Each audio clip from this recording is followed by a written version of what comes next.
औषध, अभय एवं ज्ञान। शास्त्रों में वर्णित है यह 4 प्रकार के दान। इनसे होता है प्राणी मात्र का कल्याण। परम पूज्य वात्सल्य मूर्ति जिन धर्म प्रभाविका आर्यका रत्न श्री 105 सृष्टि भूषण माता जी की मंगल प्रेरणा एवं आशीर्वाद से सृष्टि मंगलम सेवा समिति के तत्वावधान में संचालित श्री आदि सृष्टि धर्म प्रभावना समिति दिल्ली द्वारा प्रदान की जा रही है। बच्चों को शिक्षा, साधु संतों एवं वृद्धों की सहायता के साथ साथ असहाय गरीबों को मुफ्त इलाज और रोजगार की व्यवस्था।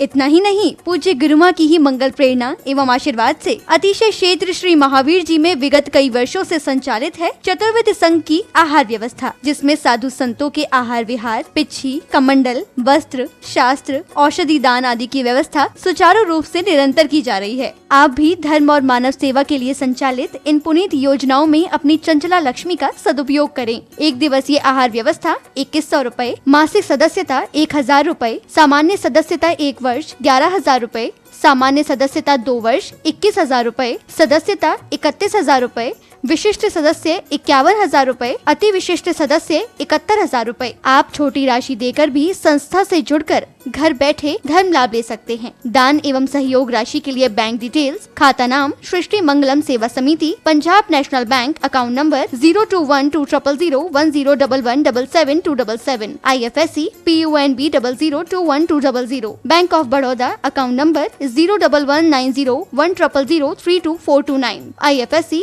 BARBO SHRIMA, branch Shri Mahavir ji. आपके द्वारा दी गई सहयोग राशि के रिसिप्ट प्राप्त करने हेतु संपर्क करें 9376571003 9376571001 पर। सृष्टि मंगलम सेवा समिति से जुड़ने वाले सदस्यों का नाम एवं फोटो जिनवाणी चैनल पर प्रसारित किया जाएगा। आपके द्वारा दिया गया दान ATG एवं 12A के अंतर्गत कर मुक्त रहेगा।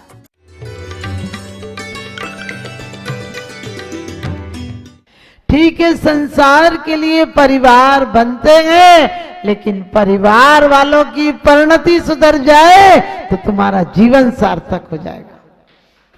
समझे? परिवार वालों की परिणति सुधर जाए, इसका अर्थ है हम भी उनकी शुभ परिणति में कारण बन जाए। हमारा हाथ किसी को धक्का देने के काम में नहीं आए, हमारा हाथ किसी के लिए बैसाखी बन जाए, हमारा हाथ पूजन की थाल बन जाए जो हमेशा सुंदर भावों का कुछ अर्पण कर दे।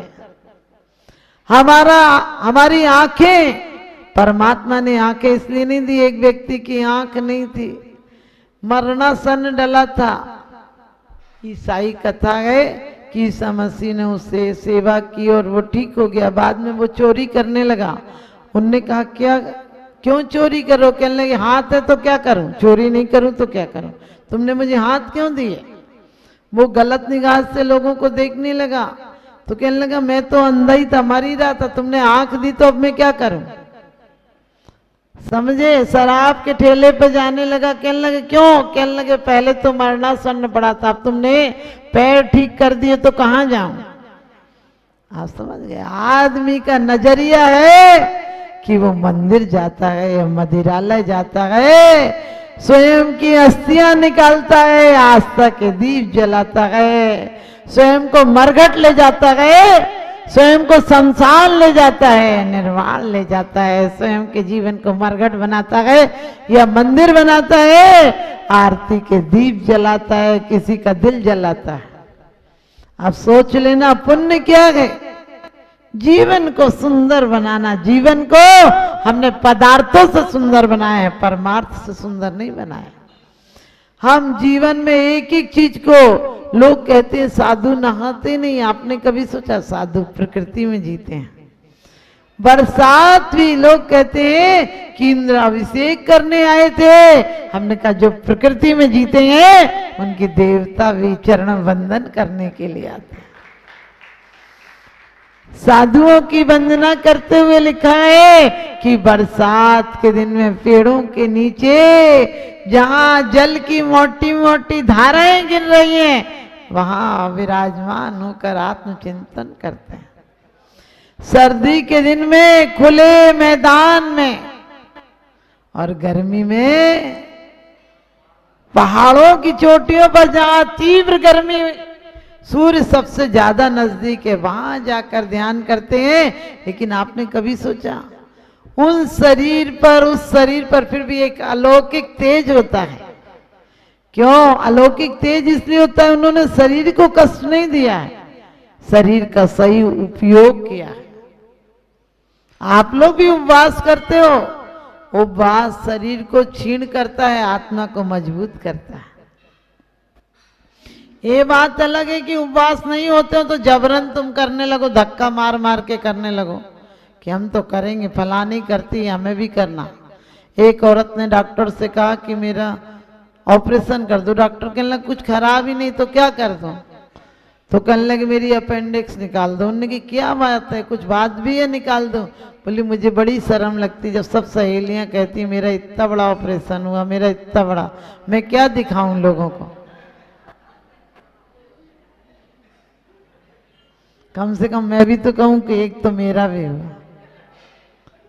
आप सोचिए आदमी ऐसी चीजों में होड़ कर रहा है बेवजह कि हमारे यहाँ पक्के मकान बनते थे, अब कांच के शीशे लग रहे हैं।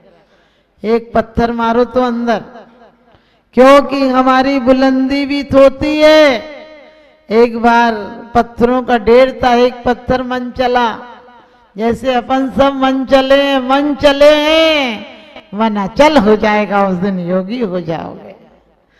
योगी के पैर चलते हैं, मन स्थिर रहता है। संसारी के पैर स्थिर रहते हैं, मन चलता रहता है। चले अंदर कतरनी तो करे के हाथ की माला, हमारी वासनाओं ने हमें बदनाम कर डाला। आधी बीमारियां से ज्यादा बीमारियां हमारे कर्म मर्म के उदय से नहीं रहती, हम जानबूझकर बुलाते हैं। खाएंगे तो क्रोध में, बोलेंगे तो क्रोध में, जिएंगे तो क्रोध में। आदमी कहता बस मर नहीं पा रहे इसलिए जी रहे हैं, और जी भी इसलिए रहे, लोग क्या कहेंगे? अपने लिए नहीं जी रहे हो, कम से कम कुछ समय तो अपने लिए निकाला करो। शरीर के लिए भी क्या जीना। मैं ये नहीं कहती शरीर से दुश्मनी कर लो, क्योंकि काया राखे धर्म है, ये बहुत बड़ा साधन है, लेकिन इसे साध्य मत बना लेना। ये मंजिल तक पहुंचने के लिए गाड़ी गए, लेकिन कोई मित्र आए तुम्हारी गाड़ी से, तुमको गाड़ी बड़ी अच्छी है तुम्हें पहुंचा दिया, गाड़ी बड़ी अच्छी है तुम्हें पहुंचा दिया, चलो हम गाड़ी की पूजा करके आते, तुम घर पे रुको और उससे तो घर में ताला बंद करके छोड़ जाओ, ताला लगा जाओ उसे अंदर से, और गाड़ी की पूजा में सालों लग जाओ, तो वो मरेगा कि जिएगा? वो मरेगा ही। आप लोगों ने भी ऐसा ही किया है। आत्मा मित्र को तो अंदर बंद कर दिया, आखिरी दिन तक समझ में नहीं आता है। जब मौत ही खड़ी हो जाती है तब पता चलता है कि जीवन था और गया। सच बताना, जीवन में कभी एहसास होता है कि इतना अनमोल जीवन मिला है? इस जीवन के लिए कितने लोग मोहताज हैं जो हमने ऐसे ही गंवाया है। फिर भी बस माना कि शारीरिक परेशानियां हैं, आर्थिक परेशानियां हैं, मानसिक परेशानियां हैं, लेकिन परेशानी की निदान ऐसे तो नहीं निकलता है। तत्काल सुख में अपने बड़ा शोक, ताप, आक्रंदन आदि से तो और अशुभ आश्रम होता है, लेकिन फिर भी परिवार में रहते हुए होती है चिंता। आजकल लोग जरा जरा सी बात में किसी पे टोने टोटके करते रहते हैं, पूछताछ करते रहते हैं। पूछताछ आत्मा से नहीं पूछते लोग, हमसे पूछते माता जी शांति कैसे मिलेगी? हमने कहा शांति कैसे करी थी? तुम बड़े बेईमान हो, शांति के लिए हमारे पास आ जाते हो, अशांति हमसे बिना पूछे बुला ले। अरे अशांति के बीज बोए थे, अब शांति की फसल कैसे आएगी? लोग बोलते कौन सा शास्त्र पढ़े कि हमें जीवन में सुख हो जाए, कौन सी पूजन करे कि हमें क्या व्यापार वृद्धि हो जाए। हमने कहा व्यापार वृद्धि पूजन से भी तुम्हारा व्यापार ही है, पूजन से भी तो कुछ चाहे तुम्हें कि कुछ हो जाए, और जहां कुछ हो जाए वहां कुछ नहीं होता है। वास्तव में हम अपनी इच्छाओं को घटाएं, अपनी इच्छाओं को सीमाओं में बांधे रखना, अपनी इच्छाओं को सीमाओं में बांधे रखना, वरना ये 100 गुनाहों में बदल जाएंगे, वरना ये 100 गुनाहों में बदल जाएंगे। आपने देखा होगा जितने क्राइम होते हैं वो क्या, एक इच्छा थी, एक ख्वाहिश थी, एक तमन्ना थी। वो तमन्ना कहां ले जाती है? जेल में या फांसी के फंदे पर ले जाती है। क्योंकि एक आदमी सफर कर रहा था, टीटी ने आके पूछा टिकट, बोले टिकट तो नहीं है। बोले कहां जाना है? बोले अयोध्या। बोले मथुरा चल। अयोध्या जाना है, टिकट नहीं है तो मथुरा चल, यानी जेल जा। हमारा जीवन भी कैद में पैदा हो कोई बड़ी बात नहीं, कैद में तो कृष्ण जी भी पैदा हुए थे, लेकिन कैद में मर जाना बुरा है। हम जिस चार दीवारी में पैदा होते हैं, जिस सोच में पैदा होते हैं, उससे भी खराब सोच बना लेते हैं। बचपन में कुछ उमंग थी, सरलता थी, सहजता थी, दुनिया प्यार करती थी, और बुढ़ापा आते आते चिंता में ऐसे हो जाते, जले ठूट की तरह हो जाते हैं। जो लाए थे वो भी गमा कर चले जाते हैं। सच बताना, आदमी पाप का बोझा मरते टाइम तक बहुत बढ़ा लेता है, फिर परमात्मा से कहते सबको तो सुख दे रखे, हम ही पे काहे नहीं कृपा कर रहे। हमने कि परमात्मा तो कृपा करे, लेकिन तुम हो कि कटोरा को उल्टा किए गए हो, उल्टा किए गए हो। एक बार दो मित्र थे और एक संत हो गया और एक फकीर हो गया। माने एक फकीर संत हो गया और दूसरा अपने राजा का बेटा था, राजा हो गया। जब बहुत दिनों बाद मिले तो राजा ने सोचा मैंने अपने पिताजी से ज्यादा राज्य की वृद्धि कर ली है, इसको ले चलूं। जब उसने कहा कि आप संत हो गए, हमारे यहाँ चलो, उसने कहा ठीक है चलते हैं। चला गया। उसने तो इसलिए कालीनें बिछवाई, सुंदर राजमहल तैयार कराया कि वो देखे तो कि मेरे यहाँ कितना वैभव है। और वो चल के चला गया, उसे रहने के लिए बढ़िया कमरा दिया गया, उस कमरे में रह गया। और जब महीना 2 महीना हो गए, अब तो राजा को बड़ी चिंता हो गई कि मैं तो बेकार। फकीर को ले आए, फकीर है आराम से रह रहा है, बढ़िया खा रहा है, जो देता हूँ वही अच्छा अच्छा खा रहा है, ये तक नहीं कहता मेरा ये त्याग है, ये त्याग कुछ नहीं करता है। तो और इससे कहा तो ये बढ़िया कमरे में, बढ़िया सुंदर कमरे में रह रहा है, सोने के पलंग पर कहा तो सो रहा है, गद्दे बिछे तो उस पर सो रहा है। उसने कहा कि एक अब तो हद हो गई, एक बार तो इससे कहना ही पड़ेगा। उसने कहा एक प्रश्न है।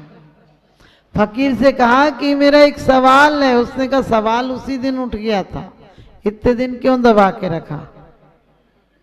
सवाल तो तूने जिस दिन मेरे से कहा था कि चलो महल में, उसी दिन उठ गया था। इसे मवाद क्यों बना दिया, इसे फोड़ा क्यों बना दिया? अरे छोटी सी फुंसी थी, उसी दिन निकाल देना चाहिए। उसने कहा मतलब? बोले हम मतलब समझ गया। बोले बताओ? बोले आज नहीं कल बताएंगे, कल बता देंगे।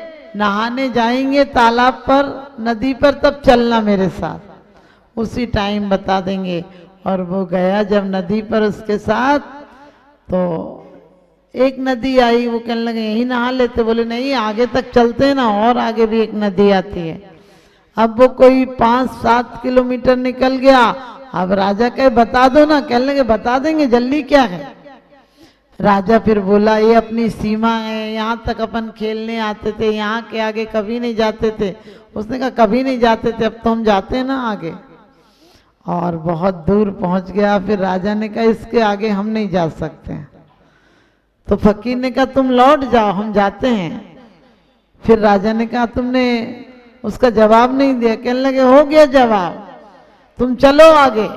उसने कहा मैं कैसे जा सकता हूँ, मेरा महल है, मेरा आज न्याय करने का, किसी की तारीख है, किसी को सजा सुनानी है, किसी को पुरस्कार देना है, किसी को सम्मानित करना है, ये काम है वो काम। राजा ने 10 काम बताए। उसने कहा आ गया फर्क समझ में, तुम्हारा पीछे बहुत कुछ छूट गया, हमारा कुछ नहीं छूटा, हम जैसे गए थे वैसे आ गए। तुम्हारे अंदर यही सवाल है ना कि मैं राजमहल में कैसे रुक गया। मैं किसी चीज का प्रतिकार भी नहीं करता हूँ, मिल जाता है तो ले लेता हूँ, लेकिन मेरी आसक्ति नहीं है। जैसे मैं राजमहल में रहता था आज ऐसे ही जंगल में रहूंगा, क्योंकि मेरा अंदर मंगल हो गया तो मुझे जंगल भी जंगल नहीं लगता है। आप रोज पढ़ लेते हैं वन उपवन प्रसाद कुटी में नहीं खेद नहीं ममता हो, क्या बढ़िया बातें पढ़ लेते हो। लाखों वर्षों तक जीऊं या मृत्यु आज ही आ जावे, अथवा कोई कैसा भी भैया लालच देने आवे, तो भी न्याय मार्ग से मेरा कभी न पथ। क्या बढ़िया बात बोलते हो, लगता है तुम लोग पक्के सम्यक दृष्टि हो कि लाखों वर्षों तक जीऊं या मृत्यु आज ही। अरे अभी भी तो मर मर के जी रहे हो, कौन से जीवन का आनंद ले रहे हो। आप कहोगे माता जी हम तो सब कर रहे हैं। अरे करना जिस दिन छूट जाएगा करोगे तब तक ये बाहर है, करना सब बाहर होता है।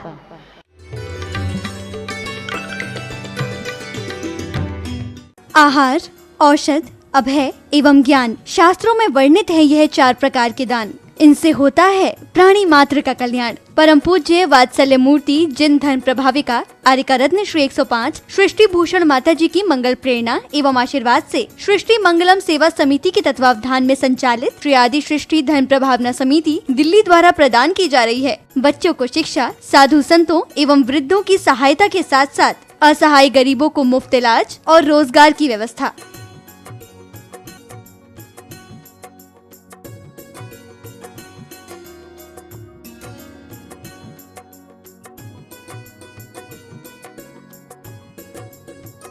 इतना ही नहीं, पूज्य गुरुमा की ही मंगल प्रेरणा एवं आशीर्वाद से अतिशय क्षेत्र श्री महावीर जी में विगत कई वर्षों से संचालित है चतुर्विध संघ की आहार व्यवस्था, जिसमें साधु संतों के आहार विहार, पिच्छी, कमंडल, वस्त्र, शास्त्र, औषधि दान आदि की व्यवस्था सुचारू रूप से निरंतर की जा रही है। आप भी धर्म और मानव सेवा के लिए संचालित इन पुनीत योजनाओं में अपनी चंचला लक्ष्मी का सदुपयोग करें। 1 दिवसीय आहार व्यवस्था 2100 रूपए, मासिक सदस्यता 1000 रूपए, सामान्य सदस्यता 1 वर्ष 11,000 रूपए, सामान्य सदस्यता 2 वर्ष 21,000 रूपए, सदस्यता 31,000 रूपए, विशिष्ट सदस्य 51,000 रूपए, अति विशिष्ट सदस्य 71,000 रूपए। आप छोटी राशि देकर भी संस्था से जुड़कर घर बैठे धर्म लाभ ले सकते हैं। दान एवं सहयोग राशि के लिए बैंक डिटेल्स, खाता नाम सृष्टि Mangalam Seva Samiti, Punjab National Bank, account number 021200101177 IFSC PUNB 002120, Bank of Baroda, account number 0119010032429 IFSC